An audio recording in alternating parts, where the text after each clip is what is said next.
തിരുക്കുടുംബ ദിനമാണ്, തിരുക്കുടുംബ തിരുനാൾ ദിനം. എല്ലാ കുടുംബങ്ങൾക്കും മാതൃകയാണ് തിരുക്കുടുംബം. തിരുക്കുടുംബത്തിലുള്ളത് യോസേപ്പ് പിതാവും മാതാവും ഈശോയാണ് നമുക്കറിയാം. ഓരോ കുടുംബവും ഇതിന്റെ പൂർണ്ണതയിലെത്തുന്നത് ദമ്പതികള് അവരുടെ ജീവിതത്തിലേക്ക് മക്കളുണ്ടാകുമ്പോഴാണ്. സാധാരണ കുടുംബങ്ങള് മാതാപിതാക്കളും മക്കളും ഒന്നിച്ചേർന്ന് നന്മയിൽ ജീവിക്കുന്നതാണ്.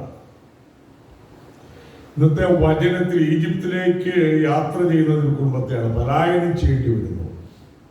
മനുഷ്യന്റെ ജീവിതത്തിൽ വെല്ലുവിളികൾ വരാം, തിരുക്കുടുംബത്തിന്റെ ജീവിതത്തിലും വെല്ലുവിളികൾ ഉണ്ടായിരുന്നു. സ്വപ്നത്തിലെ ദർശനങ്ങൾ അനുസരിച്ച് ജീവിതത്തെ ക്രമീകരിച്ചിരുന്ന യോസേപ്പ് പിതാവ് ഉണ്ണിയേശുവിനെ ആപത്തിൽ നിന്നും രക്ഷപ്പെടുത്തുന്നതിന് വേണ്ടി ഹെറോദിന്റെ കിങ്കരന്മാര് വധിക്കപ്പെടാതിരിക്കാൻ വേണ്ടിയിട്ട് കിങ്കരന്മാര് അന്ന് അവിടെ ഉണ്ടായിരുന്ന ശിശുക്കളെ 2 വയസ്സിൽ താഴെയുള്ള ശിശുക്കളെയൊക്കെ കൊല ചെയ്തു. അതുകൊണ്ടാണ് റമ്മായിൽ വിലാപത്തിന്റെ ശബ്ദം എന്ന് പറഞ്ഞ് സുവിശേഷത്തിൽ രേഖപ്പെടുത്തിയിട്ടുണ്ട്. റാഖേലിന് അവരുടെ മക്കളെ നഷ്ടപ്പെട്ടു കൊണ്ട് അവളെ ആശ്വസിപ്പിക്കാൻ ആർക്കും കഴിയില്ല എന്നുള്ള പ്രവചനം ഈ മത്തായി സുവിശേഷത്തിൽ രേഖപ്പെടുത്തിയിട്ടുണ്ട്. റാഖേൽ അവരുടെ എല്ലാവരുടെ അമ്മയാണ്. റാഖേലിന്റെ കപടം ബെത്ലഹേമിലാണ്.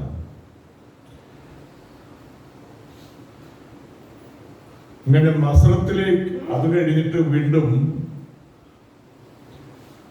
മസ്രത്തിലേക്ക് പോകുന്നത് ഈജിപ്തിലെ വാസത്തിന് ശേഷം. അവിടെ തച്ചന്റെ പണിയെടുത്ത് കുടുംബത്തെ പോറ്റി. അത് കഴിഞ്ഞപ്പോൾ വർഷങ്ങൾ കഴിഞ്ഞപ്പോൾ ഹെറോദ് രാജാവ് മരിച്ചു കഴിഞ്ഞപ്പോൾ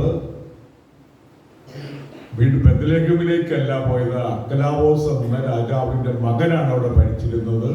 അതുകൊണ്ട് അങ്ങോട്ട് പോകാതെ നസ്രത്തിലേക്ക് പോയി അവിടെ പാർത്തു. അങ്ങനെയാണ് ഈശോയെ നസ്രായൻ എന്ന് അറിയപ്പെടാൻ കാരണം. അതാണ് ഈ വചനത്തിൽ പറയുന്നത്. ഉൽപ്പത്തി പുസ്തകത്തില് 1:26-28 വചനങ്ങളില് ദൈവം സ്വന്തം ഛായയിലും സാദൃശ്യത്തിലും മനുഷ്യനെ സൃഷ്ടിച്ചു എന്ന് പറയുന്നുണ്ട്. ഈ മനുഷ്യന്റെ പ്രത്യേകത എന്ന് പറയുന്നത് ദൈവത്തിന്റെ ഛായ വഹിക്കുന്നവരാണ് നമ്മൾ. ഛായ, സാദൃശ്യം, 2 കാര്യങ്ങളുണ്ട്. God created man in his own image and similitude. അപ്പോൾ ദൈവത്തിന്റെ സ്വന്തം ഛായയും സാദൃശ്യവും വഹിക്കുന്നതാണ് ഓരോ വ്യക്തിയും. നമ്മളൊരു വ്യക്തിയിലേക്ക് നോക്കുമ്പോൾ 2 രീതിയിൽ ആ വ്യക്തിയെ കാണാൻ പറ്റും. ആർത്തവം പറഞ്ഞിരിക്കുന്നത് എന്റെ ശത്രുവിനെയാണ് നോക്കുന്നത്. മനുഷ്യന്റെ ഉള്ളിൽ ശത്രുതയുണ്ട്, മറ്റുള്ളവന് എതിരെ ശത്രുതയുണ്ട്. അതുകൊണ്ടാണ് കൊലപാതകങ്ങളും യുദ്ധങ്ങളും ഒക്കെ നടക്കാൻ കാരണം. എന്നാല് അവിടെ ദൈവത്തിന്റെ ഛായ വഹിക്കുന്ന ദൈവത്തിന്റെ സവിശേഷ സൃഷ്ടിയായ മനുഷ്യൻ എന്നുള്ള ചിന്ത പുലർത്തിയാൽ എന്റെ സഹോദരനാണ്, സഹോദരിയാണ്, എന്റെ എതിരാളിയല്ല. അതാണ് ക്രൈസ്തവ ചിന്ത. സ്ത്രീയും പുരുഷനുമായിട്ട് അവരെ സൃഷ്ടിച്ചു. ദൈവം വരെ ഇങ്ങനെ അനുഗ്രഹിച്ചു: സന്താനവൃത്തിയുള്ളവരായി പെരുകുവിൻ, ഭൂമിയിൽ നിറഞ്ഞതിനെ കീഴടക്കുവിൻ. ഭൂമിയിൽ നിറഞ്ഞതിനെ കീഴടക്കുവിൻ. അതുകൊണ്ട് കുറെ വർഷങ്ങൾക്ക് മുമ്പ് വരെയും ഒത്തിരി മക്കളുണ്ടായിരുന്ന കുടുംബങ്ങളിൽ, ഇപ്പോഴും ചില കുടുംബങ്ങളിലൊക്കെ വിദേശങ്ങളിലും ഇവിടെയൊക്കെ ഉണ്ട്. 2, 5, 12 ഒക്കെ ഇടയ്ക്കാണ് മക്കളുണ്ടായിരുന്നത്. ഞാൻ സുനാരി പിടിക്കുമ്പോൾ ഒരു 8 വയസ്സുള്ള കുട്ടിയോട് സുനാരി വന്നിരുന്നു. കോട്ടയത്ത് പഠിക്കുന്ന തിരുവല്ലായിരക്കാരൻ. അപ്പം 14ാമത്തെ കുട്ടിയാണെന്ന് അമ്മ പറഞ്ഞു കേട്ടത്. പൗമാര്, ആ വീട്ടിൽ 14 മക്കളുണ്ടായിരുന്നു. അങ്ങനെയുണ്ട്. കഴിഞ്ഞ ദിവസം ഒരു പ്രായം ചെന്ന 95 വയസ്സുകാരൻ, എനിക്ക് വളരെ പരിചയമുള്ള ആളായതുകൊണ്ട് സംസ്കാരത്തിന് പോയി. അവിടെ ചെന്നപ്പോൾ സംസ്കാര പ്രസംഗങ്ങളിൽ നിന്ന് മനസ്സിലായത് 13 മക്കളുണ്ടായിരുന്നു. ഒരു മകൻ മരിച്ചുപോയി, ബാക്കി എല്ലാ മക്കളും ഇന്നും ജീവിച്ചിരിക്കുന്നത്. അങ്ങനെ ചുടുചുറുക്കോടെ ജീവിച്ചിരുന്ന ആളാണ്. സുദീർഘമായ സംവത്സരം, 95 വർഷം എന്ന് പറഞ്ഞാൽ 90 കഴിഞ്ഞ് പോകുന്നവർക്ക് വളരെ ചുരുക്കം. അത്രയും വർഷങ്ങള് ആയുസ് കിട്ടിയത് ദൈവത്തിൻ്റെ ഒരു കൃപയാണ്, ദീർഘായുസ് എന്നാണ് ബൈബിളിൽ പറയുന്നത്. അപ്പൊ സന്താനങ്ങൾ സമ്പത്തായിട്ട് മക്കളെ കാണാനും സ്നേഹിക്കാനും കഴിയണം. അങ്ങനെ കഴിയുന്ന ആളുകളുണ്ട്, അവർക്ക് കൂടുതൽ മക്കളുണ്ട് എന്നുള്ളതാണ്. പ്രഭാഷകന്റെ പുസ്തകത്തിലെ 3-ാം അധ്യായം 1 മുതൽ 9 വരെയുള്ള വാക്യങ്ങളിൽ പറയുകയാണ്, എങ്ങനെയാണ് കുടുംബത്തിലും മാതാപിതാക്കളും മക്കളും തമ്മിലുള്ള ബന്ധം എങ്ങനെയായിരിക്കണം എന്നാണ്. അതിൽ പറയുന്നത് എങ്ങനെയാണ്? പിതാവിനെ ബഹുമാനിക്കുന്നവൻ തന്റെ പാപങ്ങൾക്ക് പ്രായശ്ചിത്തം ചെയ്യുന്നു. മക്കൾ വളർന്നു കഴിയുമ്പോൾ പിതാവിനെയും മാതാവിനെയും ബഹുമാനിക്കണം. അതുകൊണ്ടാണ് പ്രമാണത്തിൽ പണ്ട് ചേർന്ന് നല്ല പ്രായത്തോളം ഭൂമിയിലിരിക്കാൻ അപ്പനെയും അമ്മയും ബഹുമാനിക്കുക എന്ന ജ്ഞാനപ്രകടമാണ് എന്നങ്ങനെ അത് ബൈബിളിലും പറയുന്നതാണ്. നിയമാവർത്തന പുസ്തകത്തിലൊക്കെ അത് പറയുന്നുണ്ട്, പ്രമാണങ്ങളെ പറ്റി പറയുന്നത്. നല്ല പ്രായത്തോളം ഭൂമിയിലിരിക്കാൻ അപ്പനെയും അമ്മയും ബഹുമാനിക്കുക. അപ്പൊ ഇവിടെ പറയുന്നത് പിതാവിനെ ബഹുമാനിക്കുന്നവൻ തന്റെ പാപങ്ങൾക്ക് പ്രായശ്ചിത്തം ചെയ്യുന്നു, അമ്മയെ മഹത്വപ്പെടുത്തുന്നവൻ നിക്ഷേപം കൂട്ടിവെക്കുന്നു. അപ്പൊ അമ്മയെ ആദരിക്കുകയും ബഹുമാനിക്കുകയും മഹത്വപ്പെടുത്തുകയും ചെയ്യുന്നവൻ നിക്ഷേപം കൂട്ടിവെക്കുന്നതാണ് പറയുന്നത്. സാധാരണ ആളുകളൊക്കെ മാതാപിതാക്കന്മാരെ ആദരിക്കുന്നവരാണ്. പിന്നെ പ്രശ്നം വരുന്നത് സമ്പത്ത് പങ്കിടുമ്പോൾ, പിന്നെ കച്ചറകൾ വരുമ്പോൾ ഇങ്ങനെയൊക്കെയാണ്. അപ്പോൾ അവിടെ പിന്നെ മദ്യപാനത്തിന്റെ അതിപ്രസരം അപ്പനിലോ മകനിലോ ഉണ്ടെങ്കിൽ അവിടെ കലഹമുണ്ടാകും. 3:9 പ്രഭാഷകന്റെ പുസ്തകത്തിൽ പറയുകയാണ്, പിതാവിന്റെ അനുഗ്രഹം മക്കളുടെ ഭവനങ്ങളെ ബലവത്താക്കും. പിതാവിന്റെ അനുഗ്രഹം മക്കളുടെ ഭവനങ്ങളെ ബലവത്താക്കും. അമ്മയുടെ ശാപം അവരുടെ അടിത്തറ ഇളക്കുന്നു. ഇത് വചനത്തിൽ പറയുന്നതാണ്, ഞാൻ ഉപദേശിക്കുന്നതൊന്നുമല്ല. ദൈവവചനം അത് കറക്റ്റായിട്ട് മനസ്സിലാക്കിയതനുസരിച്ച് നമ്മൾ ക്രമീകരിക്കേണ്ടതാണ്. അപ്പോൾ പിതാവിന്റെ അനുഗ്രഹം മക്കളുടെ ഭവനങ്ങളെ ബലവത്താക്കും, അമ്മയുടെ ശാപം അവരുടെ അടിത്തറ ഇളക്കുന്നു. എന്ന് വെച്ചാൽ മാതാപിതാക്കളെ ആദരിക്കുകയും അവരെ ബഹുമാനിക്കുകയും ഉചിതമായ രീതിയിൽ പെരുമാറുകയും ചെയ്യണം. അതിന് നിരക്കാത്ത പെരുമാറ്റങ്ങള്, ഉപദ്രവിക്കല്, ചീത്ത പറയല്, മർദ്ദനം, ഇതൊക്കെ ചുരുക്കം ചില കുടുംബങ്ങളിലുണ്ട്. മദ്യപാനികളുടെ കുടുംബത്തിലാണ് കൂടുതലും ഉള്ളത്. അങ്ങനെയൊക്കെയുണ്ട്. കൊളോസ്യൻസുള്ള ലേഖനം 3:18-21 ഭാര്യമാരെ നിങ്ങൾ കർത്താവിന് യോഗ്യമായ വിധം ഭർത്താക്കന്മാർക്ക് വിധേയരായിരിക്കുവിൻ. ഇന്ന് പോയിക്കൊണ്ടിരിക്കുന്നത് വിധേയത്വമാണ്. പണത്തിന്റെ അതിപ്രസരം. ആർക്കാണ് പണം വരുമാനം കൂടുതൽ അതനുസരിച്ചാണ്. ഭർത്താവാണ് കൂടുതൽ വരുമാനം ഉണ്ടാക്കുന്നെങ്കിൽ ഭർത്താവിനെ മാനിക്കും. ഭാര്യയ്ക്കാണെങ്കിൽ യൂറോപ്പിലേക്കോ അമേരിക്കയിലേക്കോ പോകുമ്പോൾ ഭാര്യയ്ക്കാണ് കൂടുതൽ വരുമാനം ഉള്ളതെങ്കിൽ നഴ്സുമാർക്ക് സാറിന് ശമ്പളം കൂടുതൽ. അവിടെ പ്രശ്നങ്ങൾ ഉണ്ടാകാം. മര്യാദയ്ക്കും മാന്യമായിട്ടും പെരുമാറുന്നുണ്ട്. അല്ലാത്ത ധിക്കാരികളായിട്ടുള്ള ആളുകളൊക്കെ സമൂഹത്തിലുണ്ടാവും. അങ്ങനെയാണ്. ഇപ്പൊ പണത്തെക്കാൾ ഉപരി ഭർത്താവിനുള്ള മൂല്യം കൊടുക്കാനായിട്ട് സ്ത്രീകൾ തയ്യാറാകണം. ഭാര്യയ്ക്കുള്ള സ്നേഹവും ആദരവും പങ്കുവയ്ക്കാൻ ഭർത്താക്കന്മാർക്ക് കഴിയണം. അങ്ങനെ വരുമ്പോഴേ കുടുംബം നന്നായിട്ട് പോകുകയുള്ളൂ. ഭർത്താക്കന്മാർക്ക് വിധേയരായിരിക്കുവിൻ. ഭർത്താക്കന്മാരെ നിങ്ങൾ ഭാര്യമാരെ സ്നേഹിക്കുവിൻ. അവരോട് നിർദ്ദയമായി പെരുമാറരുത്. ഭാര്യയെ ചീത്ത പറയുക, അപഹസിക്കുക, മർദ്ദിക്കുക, ദ്രോഹിക്കുക, ശാരീരികമായിട്ട് പീഡിപ്പിക്കുക, മാനസികമായിട്ട് പീഡിപ്പിക്കുക, ഇങ്ങനെയുള്ള ഒത്തിരി പീഡനങ്ങളുണ്ട്. നിയമമുണ്ട് പീഡിപ്പിക്കാൻ പാടില്ലെന്ന്. എന്നാൽ പല കുടുംബങ്ങളിൽ അത് നടപ്പാകാനായിട്ട് ബുദ്ധിമുട്ടുണ്ട്. കാരണം കുടുംബത്തിന് നന്മയോർത്ത് തല്ല് കിട്ടിയാലും ഭാര്യമാര് പറയാം ഇപ്പം തല്ലുന്നത് കുറവായിരിക്കും. ഇനി രക്ഷാകര ചരിത്രത്തിലേക്ക് കടക്കുമ്പോൾ 5 കുടുംബങ്ങളെ പറ്റി നമുക്ക് ചിന്തിക്കാം. ഒന്ന് ത്രിത്വൈക കുടുംബം, പിതാവും പുത്രനും പരിശുദ്ധാത്മാവും തമ്മിലുള്ള ഐക്യം, സ്നേഹം, ഒരുമ. അതാണ് ത്രികോണത്തിന്റെ ആകൃതിയിലാണ് തിരുക്കുടുംബത്തെ കൊടുത്തിരിക്കുന്നത്. ത്രികോണത്തിന്റെ ആകൃതിയിൽ.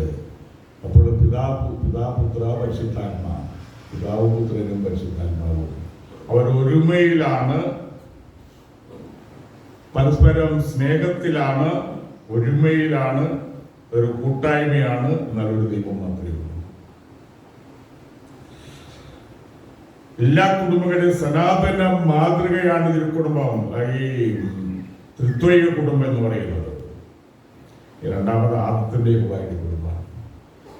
ആദ്യ മാതാപിതാക്കന്മാരാണ് ആദവും ഹവ്വായും. അവിടെ ഈ ഹവ്വായി കിട്ടിക്കഴിഞ്ഞപ്പോൾ ഈ വാര്യയിൽ നിന്ന് ഹവ്വായ്ക്ക് രൂപം കൊടുത്തു കഴിഞ്ഞ് ഹവ്വായി കാണുമ്പോൾ അതൊരു ലവ് സോങ് പറയുന്നുണ്ട്. She is flesh of my flesh and bone of my bones. എൻ്റെ അസ്ഥിയുടെ അസ്ഥി മാംസത്തിന്റെ മാംസമാണ്. ഇത് കഴിഞ്ഞിട്ട് ബൈബിൾ പറയുകയാണ്, നരിൽ നിന്നെടുക്കപ്പെടുവോടും നാരി എന്ന് വിളിക്കപ്പെടും. പുരുഷൻ മാതാപിതാക്കന്മാരെ വിട്ട് ഭാര്യയോട് ചേരും. They will become one body. ഒരേ ശരീരമായിരിക്കും. അതാണ് ബൈബിളിൽ പറയുന്നത്. അപ്പോൾ ഇവിടെ ഇവർക്ക് കുഴപ്പം പറ്റിയത് എന്തുകൊണ്ടാണ്? പിശാചിന്റെ ഉപദേശം സ്വീകരിച്ചതുകൊണ്ടാണ്. ദൈവം പറഞ്ഞു നന്മതിന്മകളുടെ വൃക്ഷത്തിന്റെ കനി ഭക്ഷിക്കരുത്. സാത്താൻ പറഞ്ഞു അത് നീ കഴിച്ചു കഴിഞ്ഞാൽ നിങ്ങൾ ദൈവത്തെ പോലെയാകും. ഇങ്ങനെ ആകാതിരിക്കാൻ വേണ്ടിയിട്ടാണ് നിങ്ങളോട് പറഞ്ഞിരിക്കുന്നത് ഈ കനി ഭക്ഷിക്കരുതെന്ന്. സാത്താൻ ഇങ്ങനെ വായകളൊക്കെ പങ്കെടുത്തപ്പം പെണ്ണ് അതിൽ വീണു. ഏതായാലും ഇതിനെ കഴിച്ചു നോക്കിക്കളയാനേ. അങ്ങനെ ആണ് വിലക്കപ്പെട്ട കനി ഭക്ഷിച്ചെന്ന് വിശുദ്ധ ഗ്രന്ഥത്തിൽ രേഖപ്പെടുത്തിയിട്ടുണ്ട്. കുടുംബത്തില് ഇങ്ങനെയാണ് മനുഷ്യന്റെ അധപ്പതനം. അത് ദൈവത്തിന്റെ കൽപ്പനയ്ക്കെതിരായിട്ട് നീങ്ങുക. അതാണ് അടിസ്ഥാനപരമായിട്ട് നമ്മളുടെ ഇഷ്ടം വെച്ച് അതിന് മുൻഗണന കൊടുത്തുകൊണ്ട് ദൈവത്തിന്റെ ഹിതത്തിനെതിരായിട്ട് പ്രവർത്തിക്കുമ്പോൾ കുടുംബത്തിൽ പ്രശ്നം ഉണ്ടാകും. കുടുംബത്തിലെ പ്രാർത്ഥന അവഗണിക്കുമ്പോൾ, ജീവിതത്തിൽ ദൈവത്തിനുള്ള പ്രഥമസ്ഥാനം കൊടുക്കാതിരിക്കുമ്പോൾ, സ്വന്തം സുഖവും സൗകര്യത്തിനും പണത്തിനും വേണ്ടി മാത്രം ജീവിക്കുമ്പോൾ അപ്പോൾ മൂല്യങ്ങൾ നഷ്ടപ്പെടുന്നു. അപ്പോൾ അത് പുതനം വരികയാണ് ചെയ്യുന്നത്. അപ്പോൾ നമ്മുടെ വ്യക്തികളുടെ ജീവിതത്തിൽ ദൈവത്തിനുള്ളത് ദൈവത്തിന് കൊടുക്കണം. പ്രാർത്ഥന ഉണ്ടായിരിക്കണം. പരസ്പരം ആദരിക്കണം. സംസാരത്തിലും പെരുമാറ്റത്തിലും ആദരവും സ്നേഹവും ജീവിതത്തിൽ എക്കാലവും ഉണ്ടായിരിക്കേണ്ട ഒരു മൂല്യമാണ്.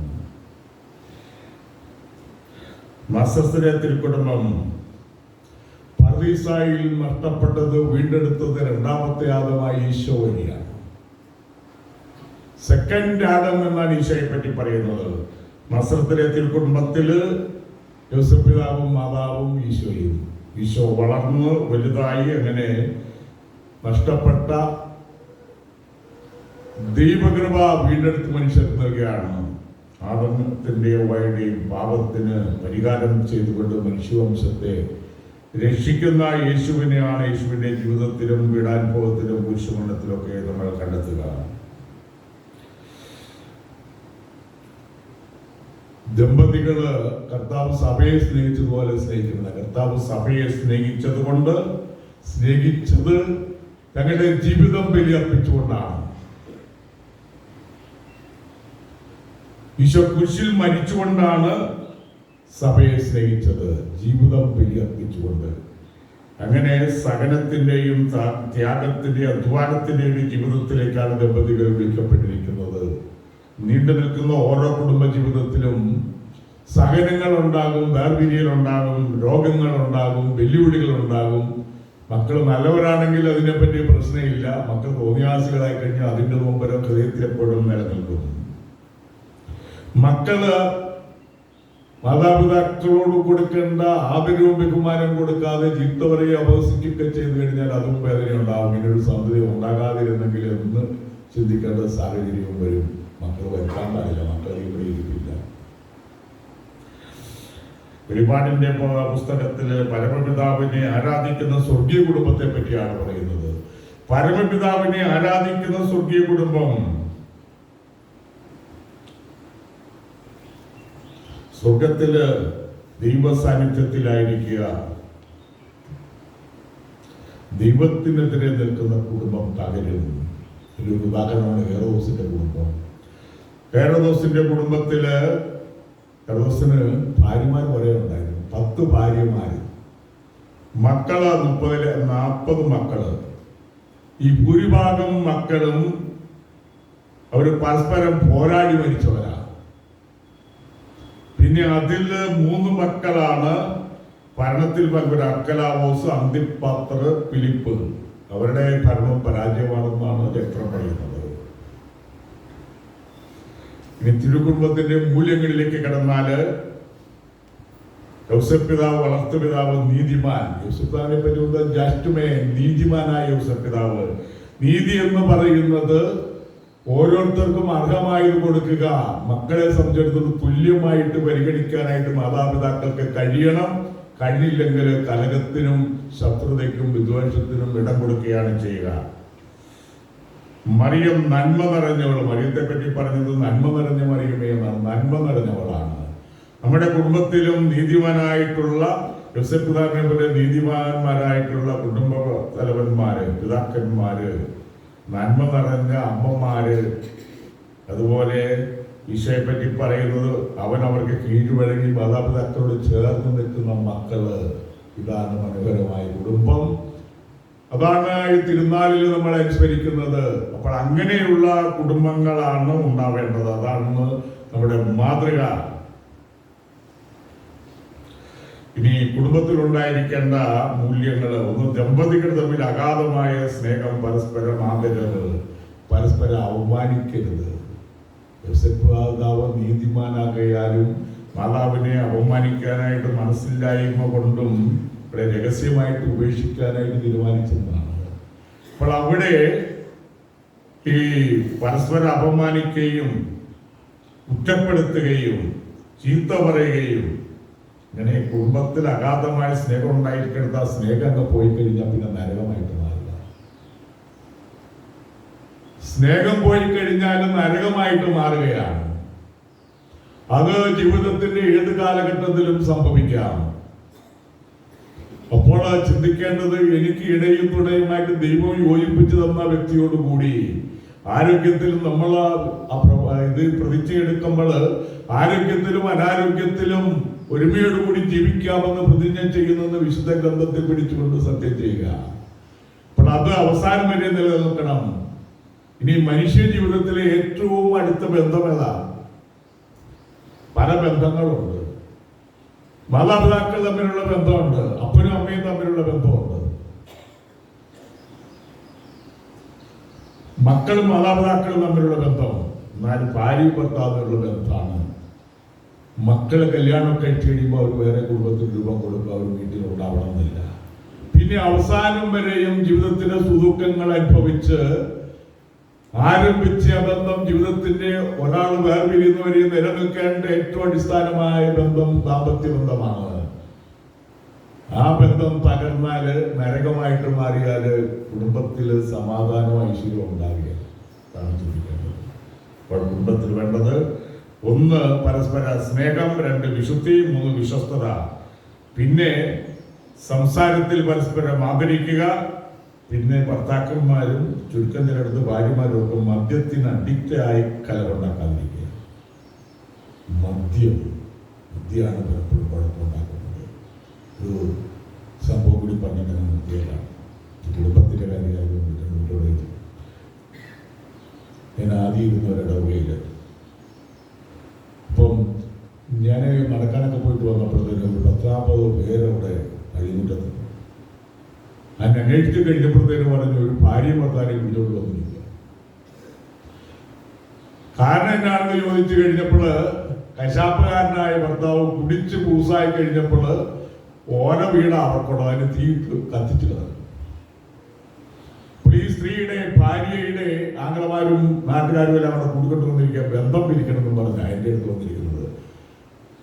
നിങ്ങളുടെ അച്ഛന്മാരല്ലേ കെട്ടിക്കുന്നത്, ഞാൻ കെട്ടിച്ച ആളല്ല, എന്നാലും ബന്ധം പിരിച്ചു കൊടുക്കണം. അപ്പം ഇവർക്ക് അറിയത്തില്ല അച്ഛന് ബന്ധം പിരിക്കാനായിട്ട് ഉള്ള അനുവാദം ഇല്ല, അധികാരവും ഇല്ലെന്നുള്ളത്. ഇങ്ങനെയാണ് വളരെ എളുപ്പമുണ്ടായിരുന്നില്ല. അച്ഛൻ്റെ അടുത്തേക്ക് വന്നാൽ പറയാം, രണ്ട് തെരിയൊക്കെ പറഞ്ഞിട്ട് അച്ഛോ ഞങ്ങളുടെ ബന്ധമൊക്കെ പിരിച്ചു തന്നേക്കാൻ പറഞ്ഞാൽ മതിയോ. ഏതായാലും ഞാനവരോട് പറഞ്ഞു, ഇങ്ങനെയുള്ള അധികാരമൊന്നുമില്ല. ഇവർ ഒന്നിച്ച് ജീവിക്കേണ്ടതാണ് മരണം വരെ. അങ്ങനെ ഒരു 1.5 മണിക്കൂർ അവരോട് സംസാരിച്ച് ഇവര് ബന്ധപ്പെട്ട് കഴിഞ്ഞപ്പോൾ അവർ ഒന്നിക്കാൻ തയ്യാറായി. അപ്പൊ അവർ വീട് തീ വെച്ചപ്പോ അടുത്ത ഇവരുടെ ബന്ധത്തിൽപ്പെട്ട വീട്ടിലേക്കാൻ പോയി താമസിച്ചോളാൻ പറഞ്ഞു. അപ്പൊ അവര് എന്നോട് പറയുക, അങ്ങനെ വീടൊന്നും വെക്കണ്ട, ഞങ്ങൾക്ക് ഒരു മരമുണ്ട്, അതിന് വേണ്ടി താമസിച്ചോളാമെന്ന് പറഞ്ഞു. ഞങ്ങൾ തന്നെ പെര വെച്ചോളാം എന്നുവെച്ചാൽ അവര് യോജിച്ചു പോയി. പിന്നെ പെരയൊക്കെ വെച്ച് അവര് ഒന്നിച്ചു പിന്നെ ജീവിച്ചു. ഇപ്പൊ അവരാരും ജീവിച്ചിരിപ്പില്ല. അങ്ങനെ ഒരു കൂട്ടായ്മ പണ്ട് നാളുകളിൽ ഉണ്ടായിരുന്നു, ഇന്നതില്ല. ഇന്ന് യോജിക്കാനായിട്ട് തയ്യാറല്ല. കൗൺസിലിങ്ങിന് പോയാലും റെഡിയല്ല. ഒരു കൊല്ലത്തിനുള്ളിൽ തന്നെ തല്ലി തകരുന്ന കുടുംബങ്ങൾ ഏറെയാണ്. അതുകൊണ്ട് നിങ്ങളെല്ലാവരും നല്ലൊരു നില നന്നായിട്ട് ജീവിക്കും. ജീവിക്കുന്നവരാണ്. കുടുംബത്തെ പരിശോധിച്ചുകൊണ്ട് നന്മയിൽ നിലനിൽക്കാനും ദൈവവിലായിരിക്കാനായിട്ടും ശ്രദ്ധിക്കുക. പിതാവിൻ്റെയും പരിശുദ്ധാത്മാവിന്റെയും